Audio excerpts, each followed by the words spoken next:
16,000 টাকা 16,000 কোটি টাকা খরচ করে মন্দির বানায়ছ বাবরি। এ পর্যন্ত মসজিদে বাবরি ভেঙে মন্দির বানায়ছ রাম মন্দির। চারানা কেউ পর্যন্ত টিকিট কেটে দেখে না। মুসলমান চলে গেছে ভারতে, কিন্তু দোকানদারি রেখে গেছে। বলে কি দোকানদারি? ভারতের মাটিতে একটা কবর আছে, সেই কবরটার নাম হলো তাজমহল। কি কবর? 500 টাকা টিকিট। প্রতি মাসে ইনকাম হয় 10 কোটি টাকা। 10 কোটি টাকা যদি মাসে ইনকাম হয়, বছরে হয় 100, কত 20 কোটি টাকা। নারায়ে তাকবীর। এ টাকাগুলো কারা খায়? মোল্লারা খায় না, তোমরা খাও। ইয়োরানার মুসলমানদের একটা মিনার আছে, সেই মিনারটার নাম হলো কুতুব মিনার। কুতুবউদ্দিন বখতিয়ার খিজলি দিল্লির মাটিতে। সেই মিনার দেখতে গেলে টিকিট লাগে 40 টাকা। মাসে হয় 2 কোটি টাকা ইনকাম। তাহলে মাসে 2 কোটি হলে বছরে হয় 24 কোটি টাকা। এই টাকাগুলো কোথায় যায়?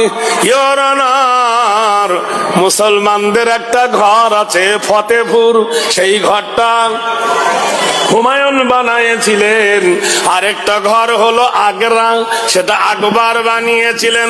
আরেকটা হলো লালকেল্লা, শাহজাহান বানিয়েছিলেন।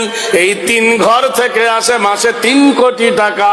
তাহলে 3 বারং 36,000 টাকা থাকে, 36 কোটি টাকা আসে বছরে। মুর্শিদাবাদের মাটিতে একটা ঘর আছে ইয়োরানার, তার নাম হলো হাজার দুয়ারি। তার টিকিট হলো 20 টাকা।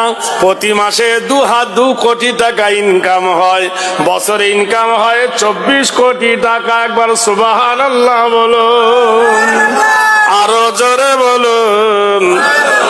ইয়োরানার এই হাজী মোহাম্মদ মহাসিন, হাজী মোহাম্মদ মহাসিন বাঘের বাচ্চা বাঘ। হাজী মোহাম্মদ মহাসিন 1800 সালে 200 কোটি টাকা ভারতের অর্থ তহবিলে দান করেছিল। 1800 সালে। তখন 5 বছরে ডবল হতো টাকা। 5 বছর রাখলে ডবল হতো। তাহলে 1805 সালে হতো কত? 400 কোটি। 10 সালে হবে 800 কোটি। 50-এ ডবল, 55-তে ডবল। 2000 পর্যন্ত হিসাব করে দেখো, তোমার ভারত বিক্রি করিলে হাজী মোহাম্মদ মহাসিনের দান শেষ হবে না।